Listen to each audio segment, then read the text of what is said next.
But I went from having confidence and arrogance to having faith. And faith is the opposite of fear. And that created this fearless approach that I have. I think very three-dimensionally. I don't think in the black and white lines that I've been programmed to think in. And I think in full color.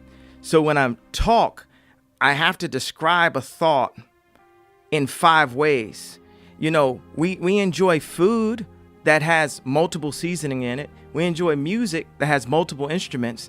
So when I talk, it's not a rant, it's a symphony of ideas. And when you collect them, you say, oh, these are all these things that connect. Yeah, you know, I just tell the truth. And telling the truth is crazy in a world full of lies. That's simply it. So now let's take like where there's, you know, people who have, issues with me as Kanye West. So they classify, you know, my motivational speeches as like rants and things like this. Like, why is he saying that? Why is he doing that? Blah, blah, blah. Well, I've reached a point in my life where my Truman Show boat has hit the painting. And I've got to a point that Michael Jackson did not break down. I have reached the glass ceiling. As a creative person, as a celebrity. When I say that, it means I want to do product. I am a product person. Not just clothing, but water bottle design, architecture, everything, you know, that you could, you know, think about. And I've been at it for 10 years. And I look around, I say, wait a second, there's no one around here in this space that looks like me. And if they are, they're quiet as So that means, wait a second, now we're seriously like in a civil rights movement. Like people used to joke about, do you remember our South Park photo? Yeah, I do. Remember how funny that was? Do you think there would be a Givenchy in the hood if it wasn't for that South Park photo? Yeah. So many people are just so obvious. They don't even realize that when they box me in or try to verbally put me in some type of box or put Donda in a box, that they're really showing their level of ignorance. They're putting themselves in a box. And, you know, people can write all they want, but what are people doing? And if there's anybody that's out there doing, they know how hard it is to actually do. And I'm like a motivation of the doers. If everything I did failed, which it doesn't, it actually succeeds. But if everything I did failed, just the fact that I'm willing to fail is an inspiration. People are so scared to lose that they don't even try. Like one thing that people can't say is they can't say, I'm not trying. And I'm not trying my hardest and I'm not trying to do it the best way that I know how with what little information I get. So when I compare myself to Steve Jobs or Walt Disney, Howard Hughes, David Stern, Michelangelo, Da Vinci, Jesus, or whatever it is, I'm saying these are my heroes. These are people that I look up to. This is the type of impact I want to make on the earth. If I can make this type of impact up to this point, what can I do if you call Bob Iger and say, yo, give him a shot? If you call Oprah and say, yo, back this kid.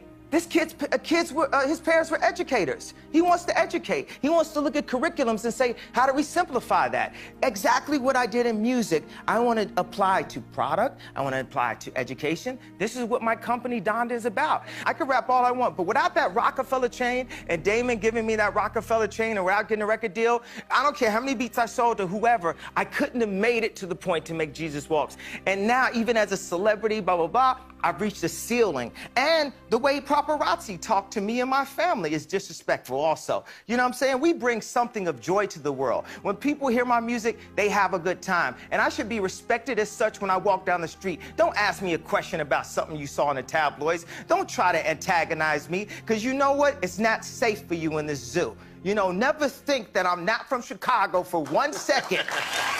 So as I go through these different levels, there's times where I would use confidence when I knew what I was doing, and I would use arrogance when I didn't know what I was doing. But I'd rather use arrogance than to let someone diminish my idea of myself, because that is what keeps us going. Hope actually keeps us alive.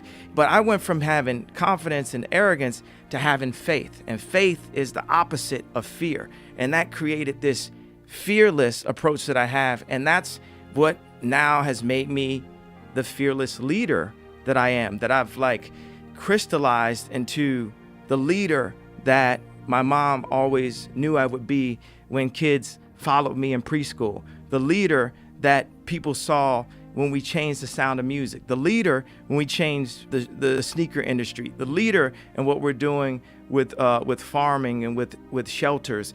You have to move based on opportunity. If you have an opportunity to make a living at exactly what you dream about, you have to pursue that at that time when it's there. If the opportunity isn't there, just keep educating yourself as much as possible so that when the time comes, you'll be even better at that dream that you had.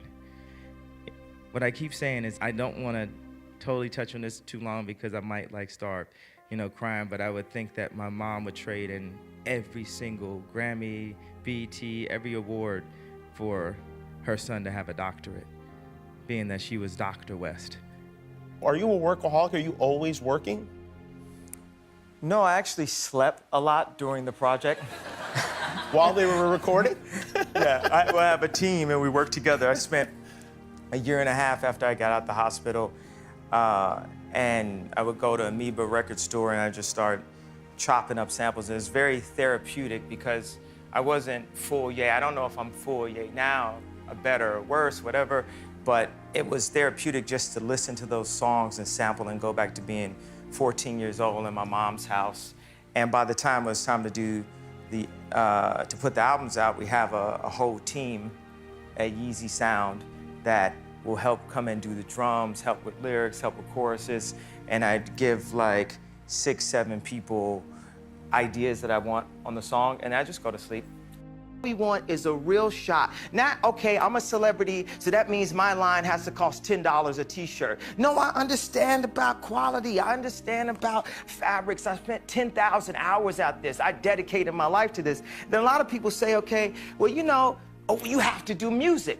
I'm gonna keep doing music, but what if people told me I couldn't rap? What would have happened? What if people told me I couldn't perform? I'm only 36 years old. I have other goals and other things, and I'm gonna use my platform, every platform, to stand up and say, I wanna make something. I wanna make the next Ralph Lauren. They say people don't stand up and protect their dreams. People are too scared of getting, spoofed in a way. And the irony of it is so many people that are creatives. Think about a creative person in school. When you picture them, you probably picture them all the way in the back of class, sketching or maybe getting beat up. And I'm the one creative, and this is the reason why I went on stage. This is the reason why I did this, because creatives have got beat up my entire life. And there's moments where I stood up to drug dealers in Chicago and said, you can't have my publishing, come and kill me. Do whatever you're gonna do, but you're not going to bully me. You're not going to stop me, because my mother made me believe in myself. No matter how many people tell me, stop believing in yourself. Stop saying what you can do. Stop affirming what you're gonna do and then completing that in real life. That's the improper way to do it. I refuse to follow those rules that society has set up in the way that they control people with low self-esteem, with improper information, with branding, with marketing. I refuse to follow those rules. It's about truth, it's about information, it's about awesomeness, and the only luxury is time, the time you spend with your family. That's the only luxury. So this concept of luxury. And I remember the last thing she said, you know what the problem is with all these students? As soon as they did anything, from when they were really little, their parents clapped. And the point she wanted to make to me, that she said to me as we were leaving out the hallway of the restaurant the last time I saw her, was, don't clap. You have to push them. You have to drive them. I remember the first time when North climbed all the way to the top of the stairs. And I'm trying to say that Kim would have grabbed her by third stair.